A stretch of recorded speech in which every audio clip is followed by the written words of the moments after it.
Hi hello అందరికీ నమస్తే అండి. Welcome back to Vinoda's world. Summer వచ్చేస్తుంది కదా! హాలిడేస్ ఇస్తారు. పిల్లలందరూ ఇంట్లోనే ఉంటారు. సో, డైలీ ఏదో ఒక ఐటెమ్ అయితే ఈవినింగ్ స్నాక్ లాగా చేయమని అడుగుతూ ఉంటారు కదండీ! పైగా ఈ మధ్య పిల్లలైతే ఎక్కువగా ఫాస్ట్ ఫుడ్‌కైతే అలవాటు పడిపోతున్నారు కదా!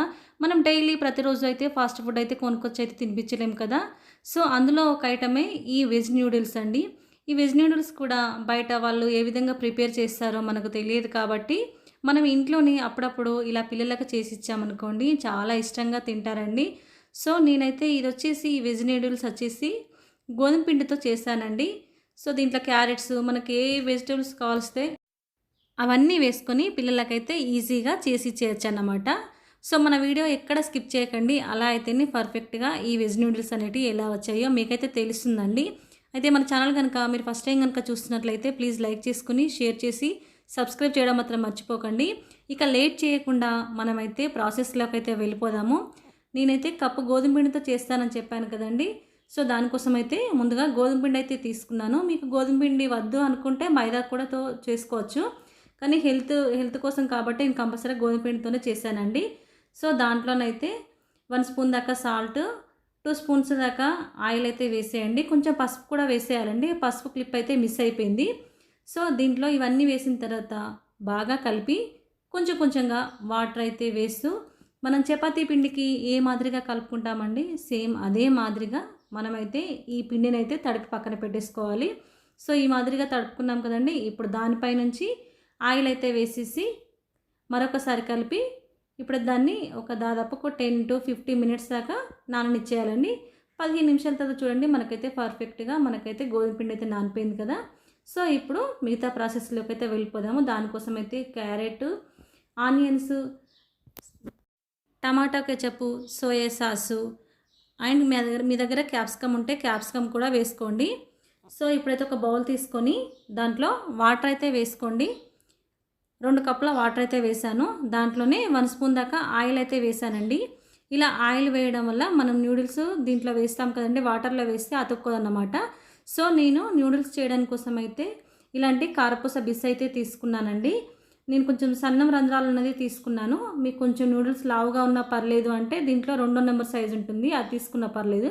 కానీ ఇవి సన్నమైనా కూడా వాటర్‌లో వేసేసరికి కొంచెం ఉబ్బుతాయి కాబట్టి పర్ఫెక్ట్ నూడిల్స్‌లా వస్తాయనేసి నేను దీంతో చేశానండి. సో, ఇప్పుడు మనం తీసుకున్న పిండినంతా మనం దీంట్లో ఈ కారపూస బిసలో అయితే పెట్టేసి మనము కారపూసలైతే ఏ మాదిరిగా పోస్తామో అలాగే దీన్ని ప్రెస్ చేయాలండి. కాకపోతే ఇది చాలా ఈజీగా రాదండి. బాగా గట్టిగా నొక్కుతూనే వస్తుంది. చూడండి మా వాటర్ అయితే ఇప్పుడు మనకైతే బాయిల్డ్ అయిపోయాయి కదా! వాటర్ ఈ మాదిరిగా మరుగుతూ ఉండాలండి. మరుగుతున్నప్పుడే మనమైతే ఈ నూడిల్స్‌నైతే ఇలా బిసతో మనం ఒత్తుతూ ఉంటే చూడండి ఎంత బాగా వస్తున్నాయో. చూస్తున్నారు కదండీ! సూపర్‌గా వస్తున్నాయి కదా! సో, ఇదంతా ఇలా మొత్తం పిండినన్నీ మనకు ఎన్ని నూడిల్స్ కావాలో అన్నీ అయితే ప్రిపేర్ చేసుకోవాలన్నమాట. నేనైతే ఒక 2 బిసల వరకే చేశానండి. ఎక్కువగా చేయలేదు. సో, చూడండి దీన్ని వాటర్‌లో వేసిన తర్వాత ఒక 2 మినిట్స్ వరకే ఉడకనివ్వాలండి. తర్వాత అయితే తీసేసేయాలి. ఎక్కువసేపు ఉంచకూడదన్నమాట. సో, మనకైతే ఇప్పుడు 2 మినిట్స్ అయితే అయిపోయింది కదా! ఇప్పుడైతే దీన్నైతే ఈ హాట్ వాటర్ నుంచి తీసైతే మనకు ఇట్లా రంధ్రాల జల్లెడ లాంటిది ఉంటుంది కదండీ! బూందీ జల్లెడ. సో, దాంట్లోనైతే వేసేయాలి. లేదు ఒక స్ట్రెయినర్ ఉంటే స్ట్రెయినర్‌లో వేసేసుకున్నా పర్లేదండి. సో, దాంట్లో వేసేసి చల్లని వాటర్‌తో అయితే కడగాలండి. అలా అయితేనే మనకు ఈ నూడిల్స్ అనేటివి అతుక్కోకుండా పర్ఫెక్ట్‌గా వస్తాయన్నమాట. సో, చూడండి ఎంత బాగా కనిపిస్తున్నాయో. నేనైతే కూల్ వాటర్ అయితే వేసేసి అయితే ఒక 2 టైమ్స్ అయితే కడిగానండి. ఇప్పుడైతే ఈ నూడిల్స్ అయితే పక్కన పెట్టేసుకోదాము. వాటర్ అయితే ఇంకిపోతాయండి. ఇప్పుడు మరొక ప్యాన్ పెట్టుకొని అందులో ఒక 2 స్పూన్స్ దాకా ఆయిల్ అయితే వేసుకోవాలి. ఎక్కువ ఆయిల్ వేయకూడదండి. సో, దీంట్లోకి కంపల్సరీగా ఆయిల్ కొంచెం హీట్ అయిన తర్వాత వెల్లుల్లి రెబ్బలు 2, 3 తీసుకొని చిన్న చిన్నగా కట్ చేసుకోవాలండి. కచ్చపచ్చ దంచకుండా చిన్న చిన్నగా కట్ చేసుకొని వేసుకోవాలి. అది వేసిన తర్వాత అటు వేగంగానే మనం కట్ చేసుకున్నాం కదండీ! క్యారెట్, ఆనియను, పచ్చిమిర్చి మీ దగ్గర క్యాప్సికమ్ అని, క్యాబేజ్ కానీ ఇవే ఉన్నా కూడా అన్ని ఆల్ వెజిటబుల్స్ అయితే అవైలబుల్ అన్నమాట దీంట్లోకి. సో, నేనైతే పచ్చిమిర్చి అండ్ ఆనియన్స్, క్యారెట్స్ ఇవి 3 అయితే వేశాను. ప్రస్తుతానికి ఇవి ఇంట్లో ఉన్నాయనేసి అయితే అవైతే వేశానండి. సో, అవి వేసిన తర్వాత కొంచెం పచ్చివాసన పోయేంత దాకా వేయించుకోవాలి. మరీ మాడనివ్వకూడదన్నమాట. సో, అవి తొందరగా వేగిపోవాలి అంటే పైన కొంచెం సాల్ట్ అయితే వేసేయండి. ఇప్పుడు రుచికి తగినంత సాల్ట్ అయితే వేసేసుకోండి. సాల్ట్ వేసిన తర్వాత హాఫ్ టీ స్పూన్ దాకా కారము, హాఫ్ టీ స్పూన్ దాకా పసుపు ఇవన్నీ వేసిన తర్వాత ఇప్పుడు వచ్చేసి బాగా కలిపి మనకు కొంచెం కారం వేగిపోవాలి కదా. ఇవి వేగిపోయిన తర్వాత 3 స్పూన్ల దాకా టమాటా కెచప్ అయితే వేస్తున్నాను నేను. 2 టేబుల్ స్పూన్ల దాకా సోయా సాస్ కూడా వేస్తున్నాను. సో ఇవి వేసిన తర్వాత ఒక 5 నిమిషాల దాకా వీటిని మంచిగా వేగనివ్వండి. సో 5 నిమిషాలు అయిన తర్వాత కొంచెం ధనియా పొడి కూడా వేసేసుకోండి. లేదు అంటే చాట్ మసాలా ఉన్నా కూడా అది కూడా వేసేసుకోండి.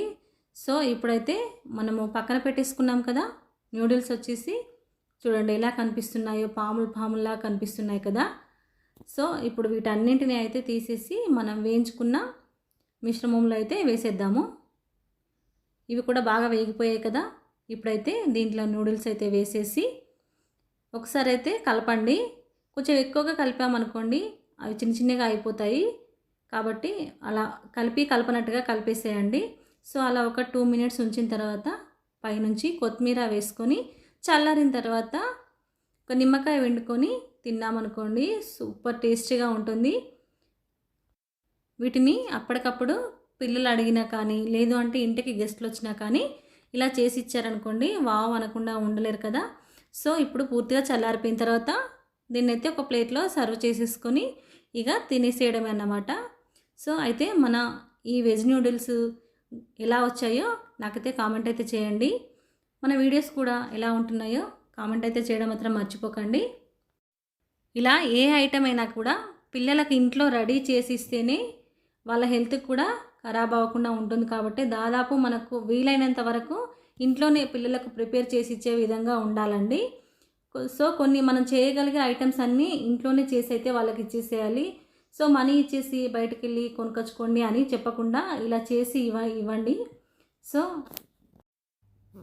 మన వీడియోస్ కనుక మీకు నచ్చినట్టయితే ఒక లైక్ చేసుకొని షేర్ చేసి సబ్స్క్రైబ్ చేయడం మాత్రం మర్చిపోకండి.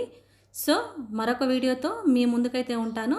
మీ వినోదాస్ వరల్డ్. ఇక లేట్ చేయకుండా మీరు కూడా వెళ్ళి ట్రై చేయండి. ఉంటా మరి.